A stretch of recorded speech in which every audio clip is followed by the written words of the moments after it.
എൻ്റെ വീഡിയോസിൻ്റെ താഴെ മിക്കവാറും വരുന്നൊരു കമൻറ്റാണ് എങ്ങനെയാണ് ഡെയിലി ഇത്ര ഓർഡേഴ്സ് കിട്ടുന്നത്, അതല്ലെങ്കിൽ ഒരുപാട് ഓർഡേഴ്സൊക്കെ കിട്ടാൻ എന്തെങ്കിലും ടിപ്പ് ഉണ്ടെങ്കിൽ പറഞ്ഞു തരുമോ എന്നൊക്കെയാണ്. സത്യം പറഞ്ഞാൽ എനിക്ക് അങ്ങനെ ഒരു ടിപ്പ് ഉള്ളതായിട്ട് ഇതുവരെ തോന്നിയിട്ടില്ല കേട്ടോ. അങ്ങനെ അറിയാവുന്ന ആരെങ്കിലും ഉണ്ടെങ്കിൽ എനിക്കും കൂടെ ഒന്ന് പറഞ്ഞു തരണേ. പിന്നെ എൻ്റെ ഒരു പേഴ്സണൽ എക്സ്പീരിയൻസ് പറയാനാണെങ്കിൽ നമ്മളെപ്പോഴും നമ്മുടെ വർക്ക് ഇമ്പ്രൂവ് ആക്കിക്കൊണ്ടിരിക്കുക. ഓരോ ദിവസവും കേക്കുകൾ ചെയ്യുമ്പോഴത്തേക്കും തലേ ദിവസം ചെയ്തതിലും കുറച്ചുകൂടെ പെർഫെക്റ്റാക്കി ചെയ്യാൻ നോക്കുക.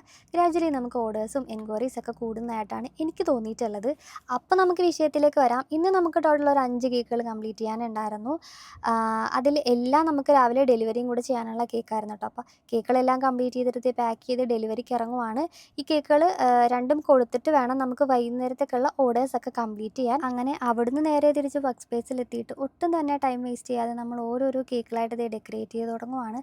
അപ്പോൾ ഇത്രയും കേക്കുകളായിരുന്നു നമുക്ക് വൈകുന്നേരത്തേക്ക് കൊടുക്കാനുള്ളത്. ഇതിൽ ഒരു കേക്ക് മാത്രമായിരുന്നു കേട്ടോ പിക്കപ്പ് ഓർഡേഴ്സ്. ബാക്കി ഫുള്ള് നമ്മൾ ഡെലിവറി ചെയ്ത് കൊടുക്കണമായിരുന്നു. അങ്ങനെ കേക്കുകളൊക്കെ പാക്ക് ചെയ്ത് ഞാൻ ദേ ഡെലിവറി ലൊക്കേഷനിലോട്ടും കൂടെ പോകുവാണേ.